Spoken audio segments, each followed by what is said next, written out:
I want to thank everybody who will be watching a replay of this later on, as well as those who will be listening to the audio version of this later on when I get to releasing it as an audio version of the show. But as always, you can catch this and all the other episodes anywhere right here on LinkedIn or Facebook, or even better yet, you can head over to the Rocket Growth Agency YouTube channel where you can see all the past episodes all nicely, neatly cataloged in one space. So you can get to see all the past episodes I've done.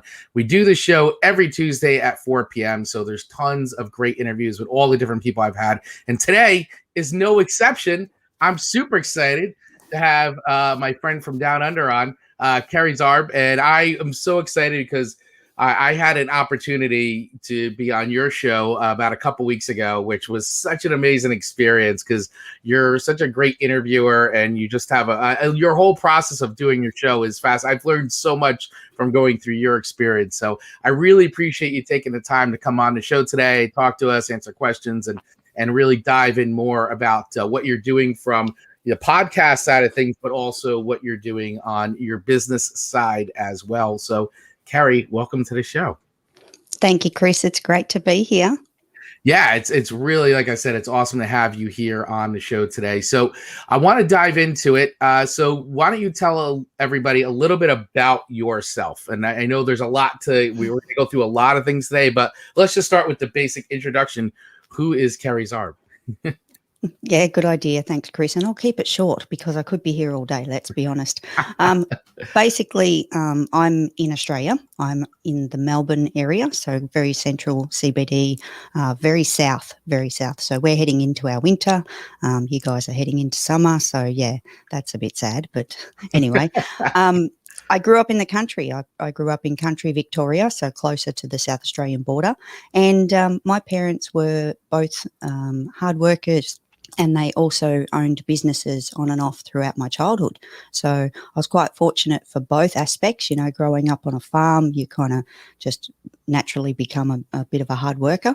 And also having the business owning side and that insight and, you know, those conversations as a kid, just naturally when I grew up, I had to own a business. It's just what I wanted to do. So, but sad but true, my first business, which I had at the age of 21, failed epically, like crazy, like you wouldn't believe. Like if anyone could do it wrong and do it wrong well, I really did. So, but I was 21 and I don't regret. And I look at that and I say, well, you know, it turned me into who I am today. So, yeah, became the sponge of all things business and just, yeah, spent a lot of time in different industries and learnt so much more about business before I went back for a second go. Yeah, and I love some of the things you said there because it's true, right? I mean, listen, you're never going to learn unless you do it. And so while you use the word, I did this business and I failed at it, I mean, in that technical sense of the word, fine. But honestly, it was probably really like going to business school, honestly, because, I mean, you don't learn unless you do it. And you need to do it. You need to make the mistakes because that's how you learn. That's how you get better. So you went out, you tried something. It didn't take off the way you wanted it to. And that's okay because what you learned from it, you were able to now apply into what your next endeavors were, you know, your next business. And I know this about you because, once again, we have the privilege of talking to each other a lot on Clubhouse, and also I was also on the show with you, your show, BIZ Nation. So I know that you are an absolute lover of numbers. Like you are like, I love numbers, and I'm like, I can't stand numbers.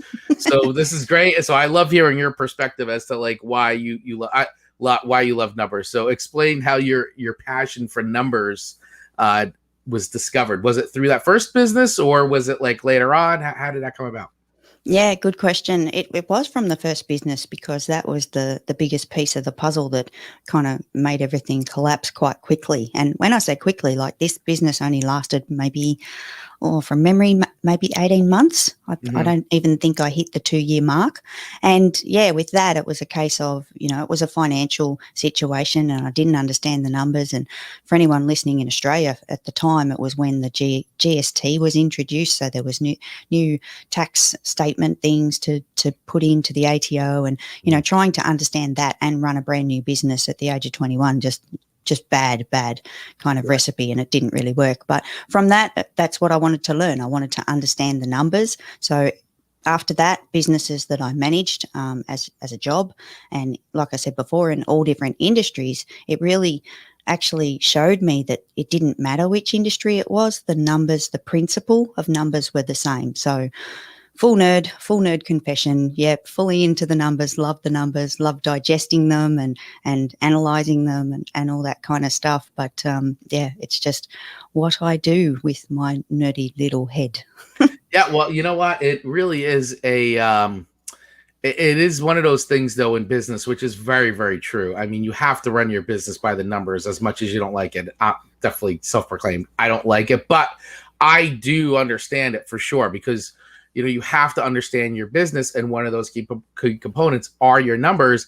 And so often, this is the thing that a majority of business owners don't do, or they think they're doing it okay, and it's fine because it's the way they know how to do it, but it's not exactly the right way, and they don't know they're not doing it the right way until somebody comes in and points it out, like, hey, look at this and look at that, and this is wrong. This isn't how you should be doing this, and it's always an extremely eye-opening experience. I can tell you from personal experience that it is extremely eye-opening, but I'm sure that that's something that you deal with a lot, is like business owners who are not doing it or think they've been doing it right, and then you're able to come in and say, well, not exactly. Yeah, a lot of people have it pretty close, it's not always the massive train wreck. And it's funny because some of the clients that I come across actually are in pretty good shape. They've just put big blinkers on and they just haven't wanted to look at it out of fear. They think that, well, if I just step away and I sweep that one under the carpet, then it can't hurt me, But then they actually discover it wasn't that bad. It might have even been better than what they suspected. And that they're the ones that I love to work with, because then it's like, oh my God, they're so excited as well. So getting people on board to understand, don't fear, get involved, get across it. And majority of the time, it's not as bad as we think. So interesting. Yeah, exactly. I think that's a really great statement to say there, because it is one of those things that you just have to really get a grip on, and it's just part of doing it, and you got to embrace it. And once you get used to it and you get into that system and you find it, it becomes like, not as much of as like, oh my God, it's such a heavy lift. Like, it doesn't become that anymore. And it's like, you get into like, oh, hey, I actually understand this, and I can make better business decisions because I understand this now. I understand the real financial side of my business, because we know a lot of people start business for the reasons of, I want to do what I want to do. I want to be my own boss. I want to pursue my passions, my dreams. Like, for me, like, I would rather be coaching all the time and not doing all the other stuff, actually coaching and content creation, because I like doing this and I like making videos and I love coaching. But then it's like, oh, I got to do the numbers side and all that. But, it just is something that you have to do. And we know that most people would rather be doing that than actually focusing in. But once you learn it, it becomes like, wow, I'm so glad I now know this. Yeah, exactly, Chris. And it's quite interesting because I think that's one of the biggest things that I see is that people are avoiding the numbers. Like over here in Australia, I don't know what it's like for you guys, but most people go to their tax accountant like once a year, and then they present all these figures. A few weeks later, the tax accountant comes back and says, oh, here it is, and this is what you need to pay to the tax man and all that kind of stuff. Then they start basing their business decisions on those figures that are already from the past 12 months, and sometimes many months ahead. Like it can be 6 to 9 months over here before you get last financial year's figures. And then people are sitting there going, oh, I did really well. But what they haven't factored in is the last 6 or 9 months could look completely different to what those 12 months look like. So, yeah, I'm I guess a little bit of a hater of the situation of going once a year and not being across your business numbers at any other stage. Yeah, absolutely. 100% agreed. What are a couple, if you have them, I don't want to put you on the spot, but even if you have like one or two just quick tips that you may be able to give to any of the business owners, entrepreneurs out there when it comes to, getting a grip on their numbers or something that they could do to start to get into the swing of it. Yeah, one of the biggest things is, and it depends what size the business is, whether you've got an accounting platform that you use. Over here, Xero or MyOb is really, really popular. If you don't have an accounting system doing half the work for you, pull up a spreadsheet, jot everything down, what's coming in, what's going out, have a few lines, keep it simple, don't overcomplicate it, and really be across that at least month on month. If you can't do it weekly or it's too much heavy lifting to do it fortnightly, look at it monthly. Even every 2 months is okay because it's still relatively new data that you're looking at. But yeah, just kind of putting everything in a shoebox, as much as many of us do, and I've been there and done that as well. But putting it in a shoebox and waiting for that tax accountant at the end of the financial year, try and avoid that if you can. At least have a little bit of a sense of what's going on. And but the biggest second tip that I'll give is understand your revenue and what's driving that, and where that comes from. If you're making even $100, how much time did it cost you to actually put in that $100 worth of revenue?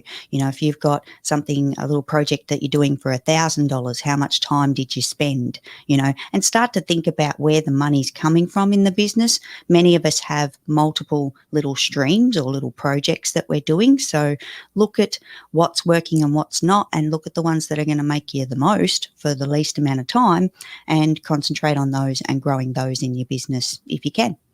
Those are great tips. Those are really great tips. Thank you for sharing those. So, see, we have our friend Amanda Sharp is checking in with a couple messages. I could listen to Kerry all day, every day. Oh, she's so sweet. And yes, in the Shoebox Method, absolutely. I will say I am a self-professed Shoebox Method. However, it's not that I don't know what's in that box. It's just that it's where we kind of put things and then we transfer it. So we just have like a little system. So how it works is actually, so with my new business, my wife is actually now helping me with the books and stuff. So I put the receipts in a box, and then she takes the box, and then she goes through it and then checks it against QuickBooks. And then for the longer term stuff, we turn in our receipts to the accountant later on, like, oh, hey, here's this and here's that. There's stuff that goes into a box, and then it eventually gets transferred into a folder, and then it gets like, here you go, here's the proof. So exactly, Chris, and that's a really good point. The shoebox is not like taboo completely, because most of the time, if we are either spreadsheeting or accounting platform, like you said with QuickBooks, we have that over here as well. If you're still putting that into your system, you need the shoebox because you have to produce some kind of evidence to the tax office or, whatever you report, like to your accountant or whatever. So don't ban the shoebox, but just think about how you're using it. Yeah, exactly. I love that. Hashtag don't ban the shoebox.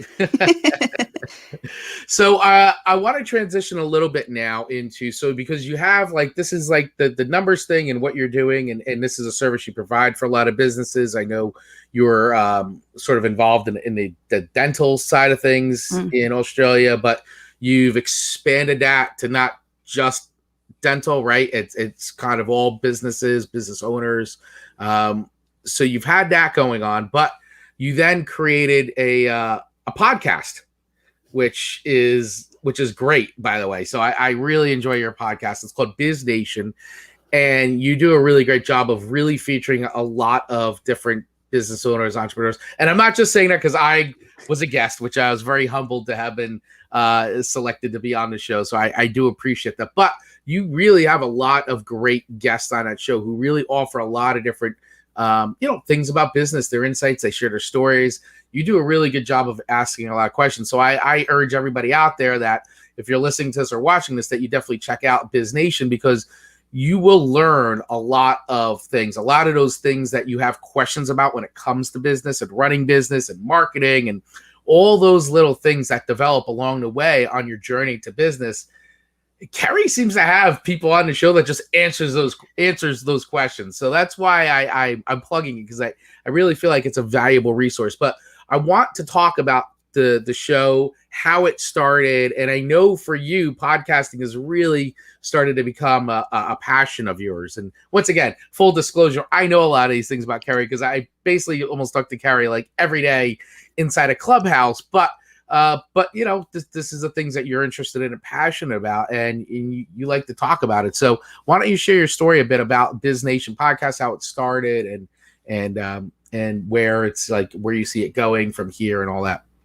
Yeah, thanks, Chris. And yeah, I'd love to, because it is a passion project, and it started as a passion project back in, make it sound like it was forever ago, and it feels like forever ago. It was, I had the idea of starting a podcast, I confess, probably now about 3 years ago, and I just never made the time for it. I was too busy working in my business to even have that time available. And I'm a self-confessed workaholic. So if there's hours to fill with clients or, you know, stuff to do, I will just do that. I will just jam pack it. And when the pandemic hit, I know this sounds terrible, but I was literally like, oh, yes, I've got time to do a podcast, finally. And it was really quite funny because about 2 weeks after I launched the podcast, there was this commercial that came out here in Australia on the ABC, and it was all these celebrities coming on in this mashup little video saying, whatever the hell you do, do not start a podcast. And I like face planted myself and went, oh, too late, already done it. Sorry, guys. You know, what do you do? Yeah. But it launched on the 10th of May, 2020. And I only know that so well because I've just passed 1 year birthday and, you know, had a little cake and everything. But yeah, it was probably in the making for about a month prior. So around, you know, early April, I decided that's it, I'm doing it. And then it was a case of, you know, absorb all this information and try and work out what the hell I was going to do, because nobody knows what to do when they start a podcast. Right. And back then, didn't have Clubhouse, didn't have yourself, didn't have Real Talk Podcasting, didn't have Roman, Pedro, Tanner and Amanda, like didn't have those resources. So it was YouTube all the way, like working it out and listening to other people's shows and kind of getting a feel, how do you do this? You know, what does it look like? But the funny part is, and I don't want to waffle on too much, but the funny part is that I thought I needed a co-host. I was dead set in my mind. I can't talk by myself. I need somebody to bounce the conversation. I need somebody to hold my hand, you know. So I went in search. I went across social media for that month looking for a co-host and joined a few podcast groups on Facebook and had a few people come back to me. I ended up having 3 people that were interested, but timing and what everybody wanted and all that kind of stuff just didn't work out, you know. Anyway, so I launched. Excuse me, I launched, and I think I did, from memory, maybe 3 solo episodes. And then I found a co-host and I went, oh, I'll just intro this co-host. Then strangely enough, she got pregnant and then she had to opt out. So she was only in for like 3 or 4 episodes. And then I was back to myself again. And that's when I started to realize, and at that very point, I'd lined up my first guest interview. Right. And then I went, oh, I can play top and tail on this. I could do an interview. I could do a solo. I could do an interview. I could do a solo. And I was really quite excited about this rhythm and this pattern week on week. And that's where it went. That's what happened. And now we are up to, so just over a year later, and I've now doubled the show. So I'm doing 2 a week just in the last couple of months. So I think this week I'm dropping 63 and 64, something like that. I haven't got my schedule in front of me. So yeah, so that's, I'm pretty happy with that. But yeah, it's funny that, you know, you put in all these little systems and processes, and I'm a spreadsheet nerd, like crazy. And yeah, so I've got a spreadsheet of the, you know, what episodes are coming up and what guests are coming on, what stage they're at in the booking process, all the little assets that I produce for the show. And there's it's mental, but got to track it. Yeah. I mean, you do have a really impressive process. That's for sure. I mean, you're even from like the booking of it through like the whole experience of being on the show, and then the whole wrap up of like all the different assets and things that you really give people to help, you know, promote the show. But it's also not only in your best interest, but it's in their best interest, because you are giving this platform to people, to, you know, a really great platform, because it's a really good interview. So it's very high quality. And I think that's really useful in everybody's marketing. I mean, it's a really, I know the goal is a lot of times, like even myself, like I love to be on podcasts. Like my goals, I'd like to be interviewed at least, once a month on a podcast because it is part of my marketing.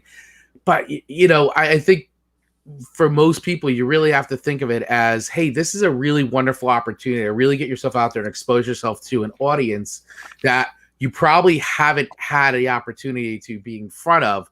And so now you have this wonderful, amazing creative tool that you can use as part of your marketing, as part of your branding. And I think it's just amazing. And you do a really, really great job. I mean, it's like, it's something I'm totally like, you make me want to like totally level up my game for sure, as far as the podcasting goes, but the post interview and the tools that you give people to help them market the show, which once again is in their best interest. It's not just for you, which I think sometimes people are like, well, I'm doing this. No, you're helping yourself because you were the guest on that show. So it's really important to make sure that you use the tools that the podcasters give you, because it is, unless of course it was an interview that you wish to forget. Well, then that's a whole other story. But definitely. And Chris, I've got to add, you haven't even seen anything yet because yours is still in production. So you're yet to get the little goodie basket of all the aspects. I know. Well, I see what everybody else gets. So I'm like kind of chomping at the bit. I'm like, I can't wait to get all the assets. It's like super cool. Cause me, I put all kinds of stuff out there. So I'm always happy to share whatever people give me for sure. Sometimes I'm a little delayed on it, but I get it out there. Yeah. And you know what? That doesn't matter because I think, and I don't know what everybody else does. I confess, I don't think I've asked, and I probably should, but I've got this system as well on the podcast where when we drop the episode, we do, and I'm kind of working on this space and we're always improving, that's what we do. But I do a teaser a few hours before it goes live, and then you've got, multiple teasers and artworks coming out throughout the week of the show that it goes live. Mm-hmm. But then I do this schedule of 3, 6, and 9 months. So and it's not to date, it just goes into that week of the 3, 6, and 9 month mark after it's gone live online, because it's not dead. It's still there. There's still people that want to tune in and go back and listen to older episodes. And it's amazing to see the data of those episodes and what happens to them when those little things are dropped further down the line. They do help. They really do. And it brings in new listeners as well as, new listens to each of those shows. So I love that little system that we do. Yeah, I think it's great. That's a really cool idea.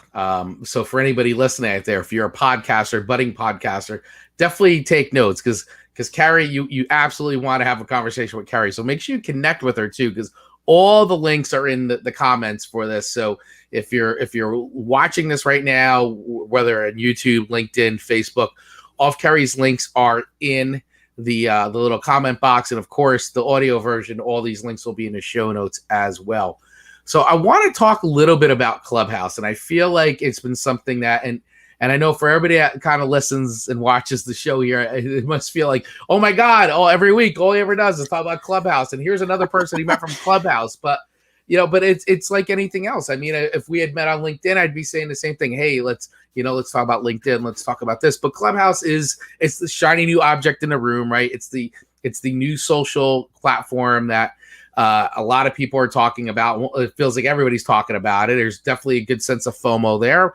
But like, hey, like every platform, it has its pros, it has its cons. I mean, there's no perfect platform.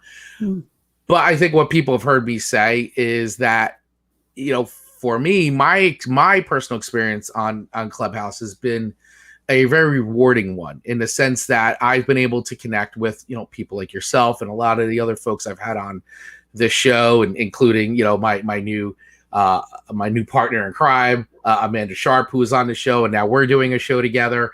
And I've had Pedro on, and I've had, Mike Ham was just recent. I mean, I've got Tanner coming up. So there's so many more people coming up, but it's not just because they're on Clubhouse that I'm having them on, but Clubhouse has been a way for me to really connect with amazing people. And like, in all honesty, I will say it, like between Clubhouse and some WhatsApp market networking groups, I really haven't met many people from Australia or even from Europe until I started getting really more involved in Clubhouse. And it's like amazing because I am now able to meet people from all over the world, and like, and look at us, we're connecting, we're having, we have a good professional relationship or friendship, or we're on each other's shows, and this has all come out of the fact of just getting involved in a social app and basically talking. It's really what it is, right? Yeah, definitely. Yeah. Chris, I'm like you, buddy. I love Clubhouse. Like, I would be, honestly, if I had the time, I would be on it 24/7. If I didn't need to sleep and I didn't need to, work for my clients, I would be there. And sometimes, just sometimes, I hope they're not listening, it is in one ear while I'm doing some spreadsheet stuff over here. I confess that is a thing. Just like the radio, we used to listen to YouTube or the radio. Yesterday, in fact, Yesterday, in fact, I did a bit of a Clubhouse in one ear, podcast in the other ear. Doesn't work really well. Like, you can't tune into both, but I tried. At least I tried. So, yeah, I love it. I love it. I love all the people that we get to meet and all the amazing connections. It's been fantastic for the podcast. Like, I can't express that enough, to have new guests coming on the show from Clubhouse. And, yeah, we talk about it all the time. Like, I swear I keep apologizing to my listeners for how much we talk about it, but it's a talking platform. The podcast is a talking space. They kind of go hand in hand, so I think we're a little bit forgiven almost.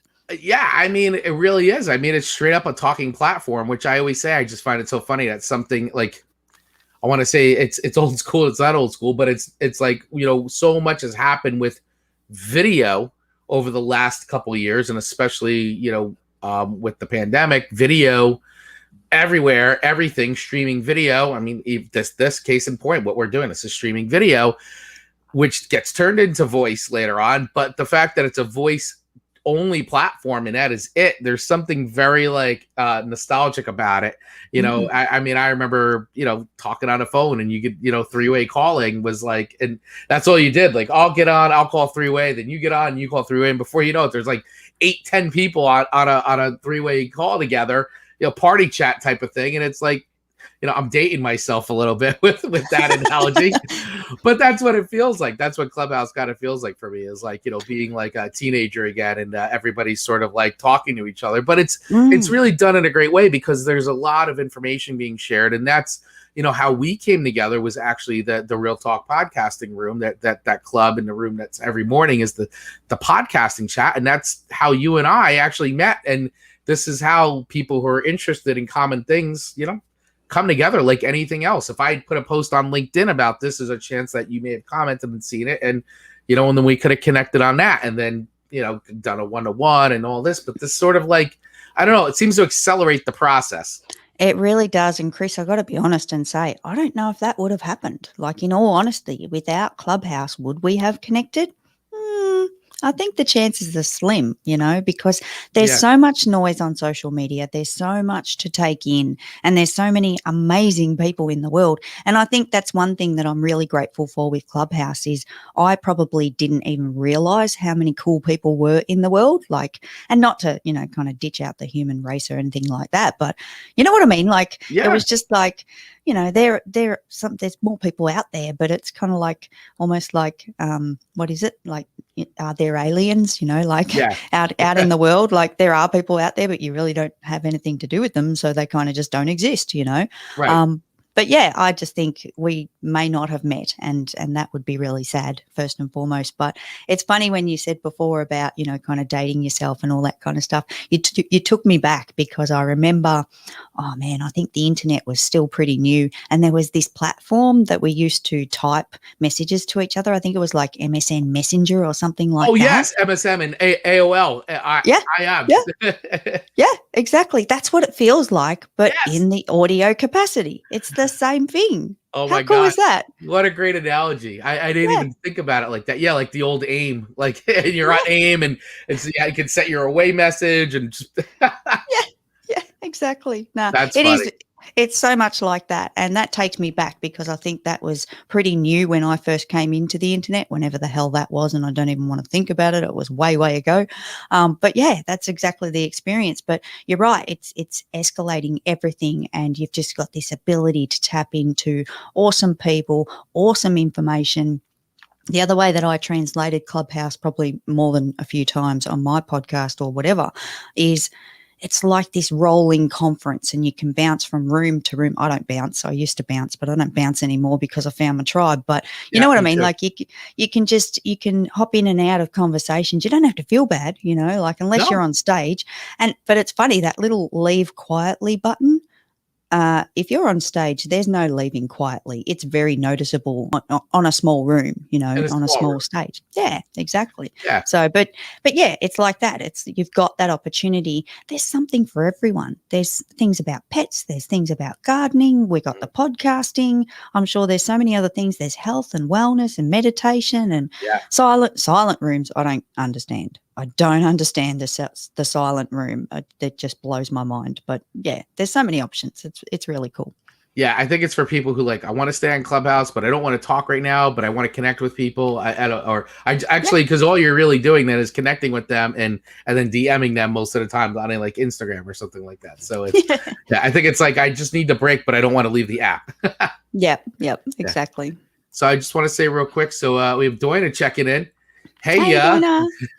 How are you? Thanks for listening. Really appreciate it. And if anybody else is out there and would like to comment or ask a question, please feel free to do that. I am here with Kerry Zarb. If you're just checking in now and joining us on the live stream, I have Kerry's website up. Make sure you go to kerryzarb.com. She has a really awesome 80s-esque logo, which I totally dig. So very cool branding, Kerry. I love it. Thanks, Chris. Absolutely. And she's also the host of the BIZ NATION podcast, which I urge everybody to check out, which can basically be heard anywhere, right? Anywhere you get podcasts, but plus you can go right to your site, kerryzarb.com, and check it out. Yeah, I think it's on 10 plus places. I can't even keep up. It's just bizarre how much it gets out there. And yeah, crazy. Yeah. So we have a question from Doina. Leave quietly is non-existent, so true. Question for Kerry. How does she think Clubhouse helped her business? That's a great question. Thank you, Doina. That's fantastic. Thanks, Doina. It probably has not yet helped my business in, I don't have clients from Clubhouse. I'll be open and honest about that.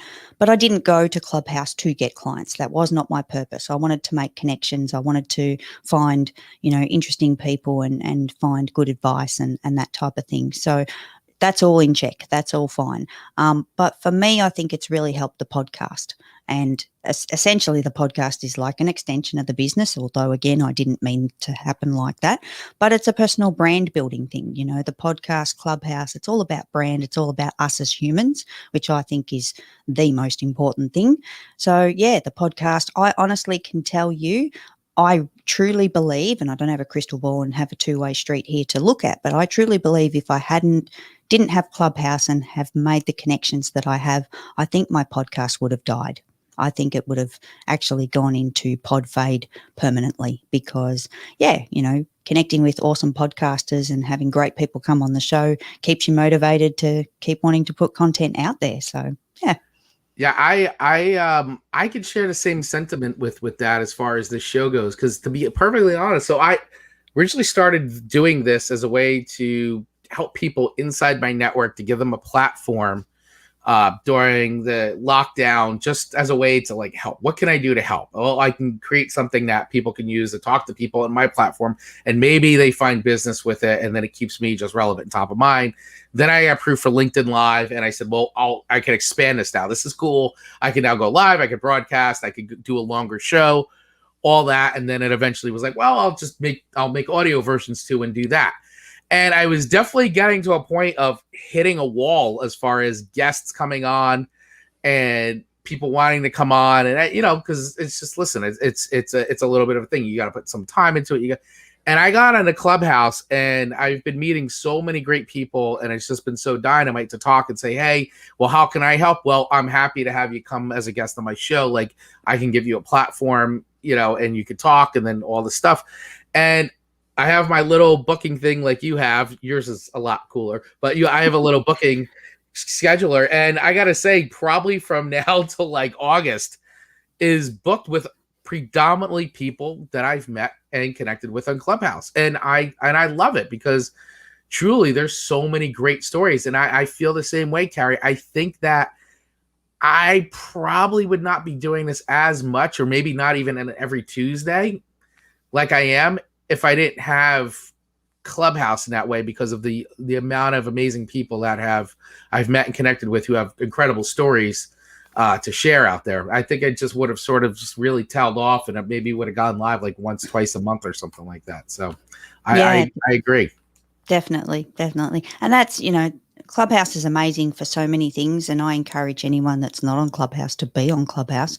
And it's quite interesting because when I first joined Clubhouse, and then, you're in for a few weeks, and then they send you a couple of invites, and you're like, oh my God, I can invite my friends. Yeah. And it's amazing how many people I reached out to, and a few were like, oh yeah, that sounds cool, I'll go and check it out. But many were like, oh no, another shiny thing, like, nah, don't have time, don't have the bandwidth, all that kind of stuff. And I'm sitting there going, are you crazy? Are you crazy right now? Like, you need to get on this platform. It is just so awesome. And I know, from other people that have come into the rooms and people that I've connected with, it's not just about podcasting. It's just so broad and so open, and has so many good rooms and good topics and good people to connect with, just people, to share stories. And, we recently had the challenge with Kim White for the mental health awareness, and we did it for a week, and that was huge. And oh my God, her and Pedro and so many others put in so much time and effort.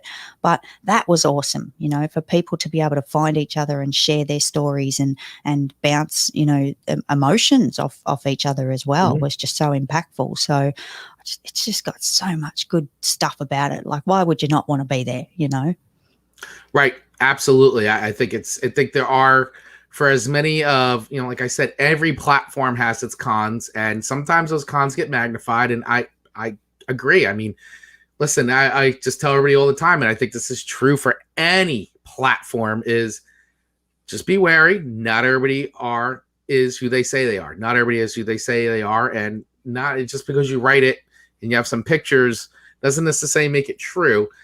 So just, do your research, do your digging, and don't be so ready to just jump into certain things.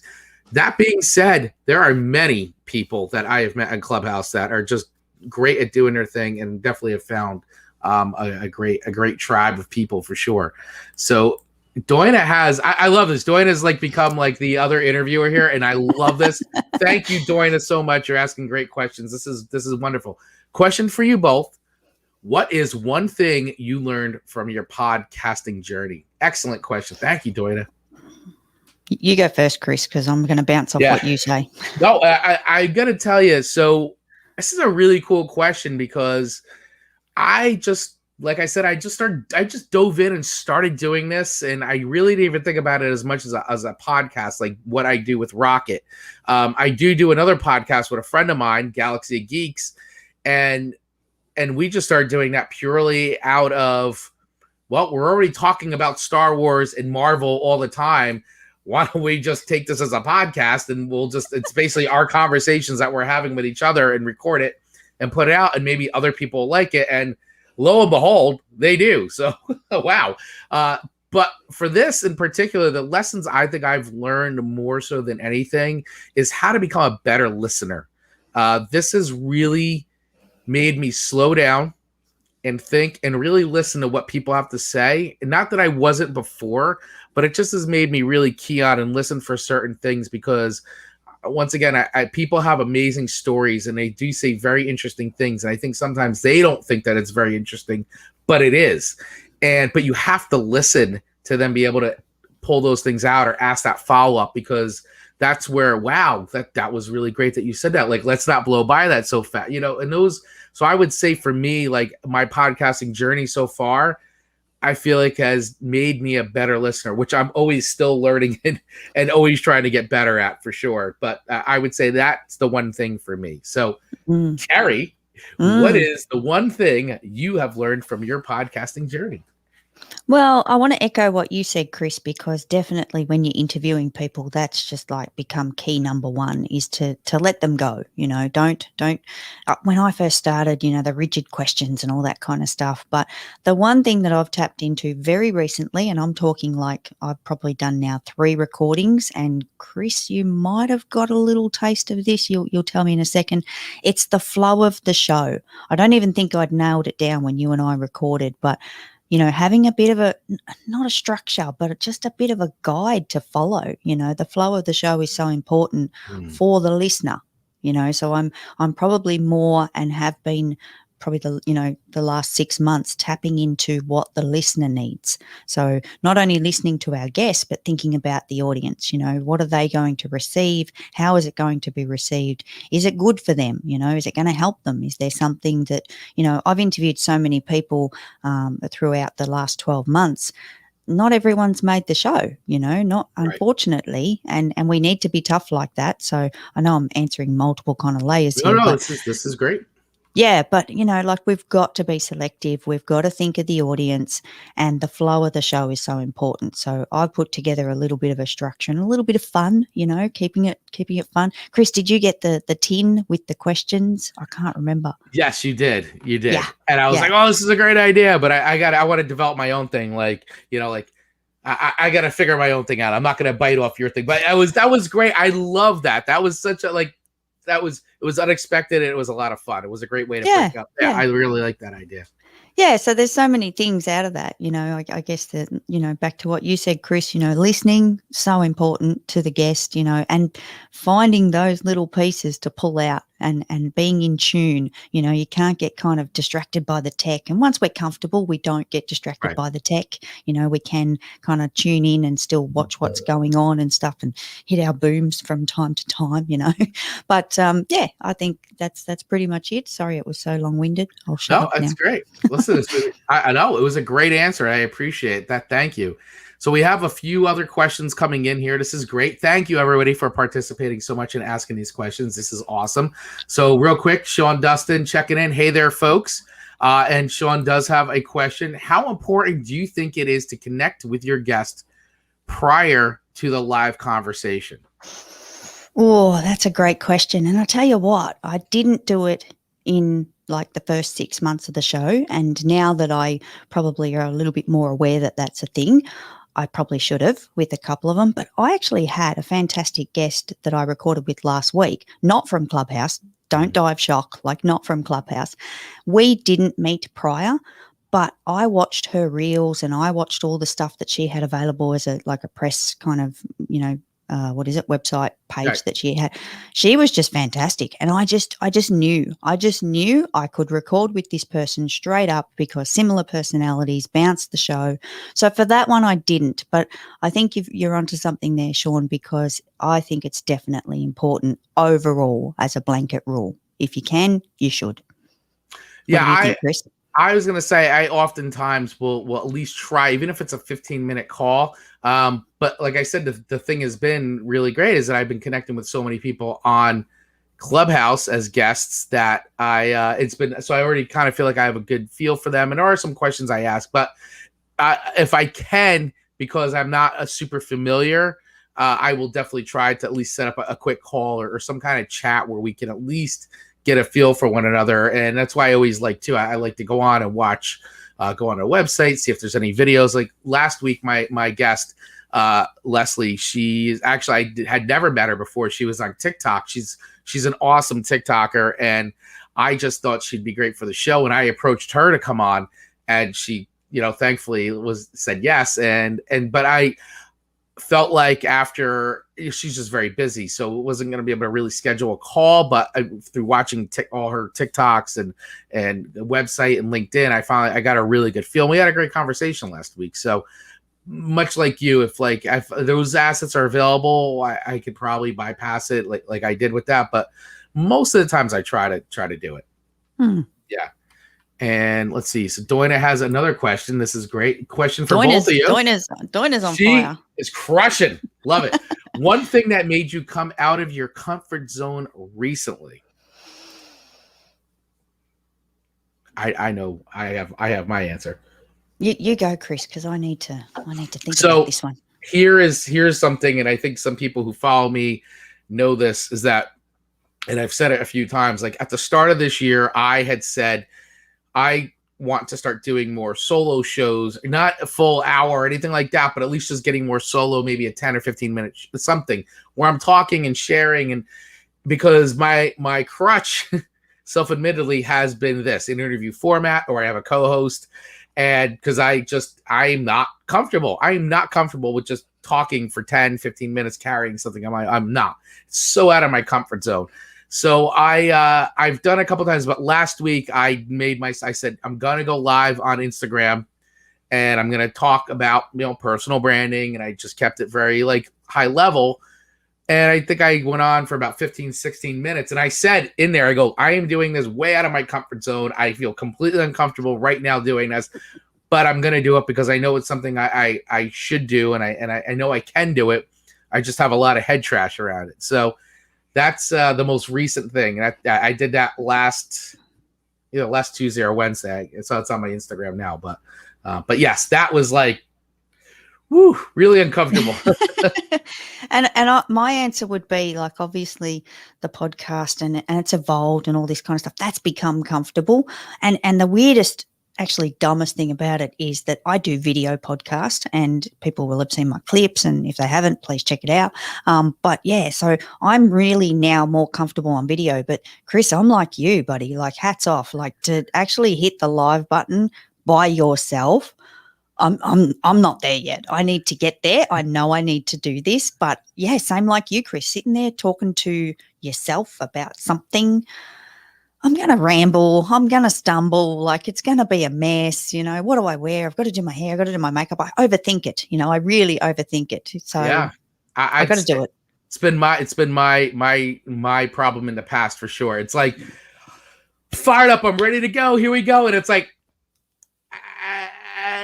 it's like, it's like literally like, it's just a stupid button, but it's like, oh my God. Like, so it's something I am fighting through mentally for sure. So I'm glad I did it. Now I got to do another one. So today I went live, but I did it with Amanda. So once again, it was about the show and all that. So it's fine, but I think if I could force myself to do once a week, go live on a top, something around what I'm doing, what I'm talking about. And I say, listen, no more than 10, 15 minutes tops. That's it. Because I don't want to overstay my welcome. I feel like that's enough. And I think once I get going, once I get through that cold initial, like couple minutes, break the ice. Yeah. I feel like, all right, I can flow a little bit. So I think if I'm going to just keep pushing myself to do one once a week, I'll get into a flow. So, and thank you, Doina. Thank you for saying great job. I appreciate it. Thank you for the encouragement. And Chris, I got to say, like you're talking, 10, 15 minutes. My brain goes 2 minutes. You might get Kerry for 2 minutes because I just don't want to keep waffling, yeah. But I think I got to start, even if I do a minute, even if I start on TikToks, whatever it looks like, do something, to start the process. Yeah. Absolutely. Yeah. It's what I do on TikTok too. And the minute quick videos I'm okay with, like those don't bother me at all. Like I can rip those. It's hey, I'm going to go live and talk for 10 or 15 minutes and really try to provide some value in what I'm talking about here, other than just like, hey, check this out, or hey, I'm going live here, so make sure you sign up, or like it's that stuff. I actually don't have a problem with those kinds of things. It's when I'm like, okay, so I'm going to talk a little bit about like what it means to have a personal brand, and it's like it's stuff I can talk about all the time with no problem, but the phone with the record button and you see the live flashing, it's like, deer in headlights. Yeah. So funny. So this is listen, we've been talking for a long time. I know this is the early morning for you, so I appreciate you so much for getting up and spending time. And just so everybody knows, I did offer to Carrie to push the show back because I didn't want her having to get up in the very wee hours of the morning to do the show in Australia, because it's Wednesday for you there already, right? So it's Wednesday because it's Tuesday here. Yep. Wednesday. So, had to look. You're in the future. Yes. And I'm in the past. You're talking to us from the future right now. So before we split, I did want to ask you, because I know that you're a huge Minions fan. I know that those are your guys. That's your. We're talking about your real tribe. That's your real tribe. That's true.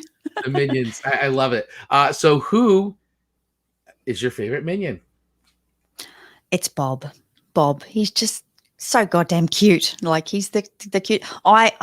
self-confession, I'm pretty short and I just love everything small. So as soon as things are available in small, you know how they do a Mars bar and then they've got like the mini Mars bars. The fun size of money.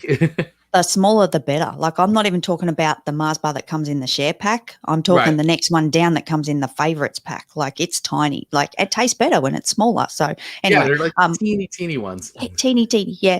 But yeah, definitely Bob, hands down. He's just amazing. Oh, That's yeah. awesome. Yeah, I made the little promo I put out on Instagram stories. I put the little minion music and then singing the monkeys. I was like, all right, I know that you'll appreciate that. So. That was the best. I'm literally like laying in bed going, I've got to get to sleep. Oh my God, I've got to share this. I've got to share this. It's too good. Yeah, that was pretty funny talking to you this morning, being like, you have to go to bed because we're doing a show in 8 hours. Yeah. Nah, it was too good. And Chris, I appreciate you offering to extend it out a little bit. I'm wide awake now. Coffee number 1's nearly complete. Coffee number 2's coming really fast. Here it comes. Yeah, I'll be on fire. Yeah. And awesome. I'm awake now. So yeah, maybe we should have started the show now. Yeah, it's all right. You're great. You're doing great. So you're awesome. I appreciate it. So we'll wrap it up for today. I don't want to keep you any longer. I appreciate the time you gave us today. Thank you so much for coming on. So I put a bunch of links in the comments if you're in the post of this. Sorry, if you're watching this live. So if you're watching on Facebook, LinkedIn, YouTube, definitely click the links in the comments. Kerry, what is the best place for people to get a hold of you? Oh, seriously, turn up on Clubhouse. Look me up on Clubhouse at Kerry Zarb. And otherwise, I'm all over Instagram, Facebook. Yeah, I'm there too, but really love Instagram. And if you're on the platform, reach out. I'd love to, have a chat, hop in a room together, have a conversation, get connected. And I'm on LinkedIn as well. So that's another opportunity right there. Yeah, absolutely. So make sure you 100% connect and make sure you visit Kerry at kerryzarb.com. Once again, you can click on that in the notes and make sure you definitely check out BIZ Nation podcast, which Kerry hosts. It is a great tool, resource, great show. Lots of awesome information is shared there. If you are in business, if you want to be in business, absolutely. And I can definitely say, make sure you join in on Clubhouse. Every morning, there is an awesome room hosted by the Real Talk podcasting crew, and it is the podcast morning chat. And if you've watched the show, I've had Amanda on the show. Amanda is part of the host of that show, and Kerry is in that room every morning holding it down with Amanda. Thank you so much, Amanda, for saying great interview. I appreciate the comments there. And thank you, Doina. So lovely seeing you as well. Make sure you check out that room. That room runs from 6:30 to 9 a.m. Eastern Standard Time. And it is a great podcasting resource. If you have a lot of questions about podcasting, want to get involved in podcasting, it's a really awesome resource. And Kerry's got a sick setup going on now because of that room. That's true. And Chris, would you mind if I give one more little shout out? No, plug away. I also want to mention there's a virtual summit coming up really soon, and it's called Share Your Pod. So anyone that's interested in going to a podcasters summit, it's actually the 30th and 31st of July, and the web address for that is shareyourpod.com. Hop over there, register. It's completely free. This is going to be something completely epic. First time available. It's actually brought to us by Ushio Labs, My Sexy Business, and sponsored by Real Talk Podcasting. So shareyourpod.com. Chris has been so wonderful to pop the link up there. Awesome. But jump on board, register, and get involved, because I think it's like 10 or 11 weeks away, and it's going to be epic. I'm so excited. Yeah, it's 10 or 11 weeks, and it's like, wow, it sounds like a long time. It's not. It's going to be like you're like lickety split, man. It's going to be right on top of us soon. Yeah, for sure. Yeah, absolutely. I just want to echo Kerry's words. Make sure you sign up. It's really going to be a very cool event. There's so much. I can't even. It's just so much awesome stuff happening. So go to the website, register. And I think still looking for presenters. Is that as well? Yes. Yeah. And if you wanted to be a is it a presenter, speaker, whatever? I guess presenter, speaker, something. Yeah. Yeah, just hit me up on a DM because I've got a link that I can send you to get your registration in to be a speaker for Share Your Pod, and that would be an awesome opportunity. There are limited spaces, so there's no guarantees, but love to hear from you anyway and send that link across. That would be awesome. Yay. Yep, absolutely. So make sure you check out shareyourpod.com. So a very cool event, and I want to thank everybody who was watching live today, who was participating. So many great questions. Thank you, Doina, Sean, John Edwards was checking in earlier, Amanda, of course. Thank you all so much for commenting and just participating. Really appreciate all of you. Thank you for everybody who watched live. Thank you for everybody who's going to watch the replay. We appreciate you so much. And thanks for everybody that will watch or listen, not watch, will listen to the audio version of this later on. Please make sure that you like, share, and subscribe wherever you are watching this. If you're watching this on YouTube, please hit that subscribe button so that way you get notified every single time I go live and post a new video there. And of course, if you're listening to the audio version, please hit that subscribe button wherever you are listening to podcasts. And always feel free to leave a little review because they do help. They do matter. I know everybody's like, oh, the reviews, who cares? People care. It does help. So if you could just write even one line of, hey, that was really great, or really enjoyed the podcast, or, you know, if you want to give a crummy review too, that's okay too. Just write something in there. It's totally fine. It's all appreciated. So I appreciate you all so much. Thank you. And Carrie, any final words before we sign off? Chris, you're amazing. Thank you so much. If anyone has not connected with you, they really should, because I think you're awesome. We always have a good time, and we will chat really soon on Clubhouse. I have no doubt. Absolutely. No doubt. I'll see you in a few hours on Clubhouse for sure. It'll be my Wednesday morning, your Wednesday evening. Yep, correct. Yeah. Got it. Yep, got it. So, all right. Well, thank you, everybody, so much for watching and listening to Rocket Live. And we will see you next Tuesday, 4 p.m. Eastern Standard Time. And always remember, be authentic, be yourself, and always remember to rock it. See ya.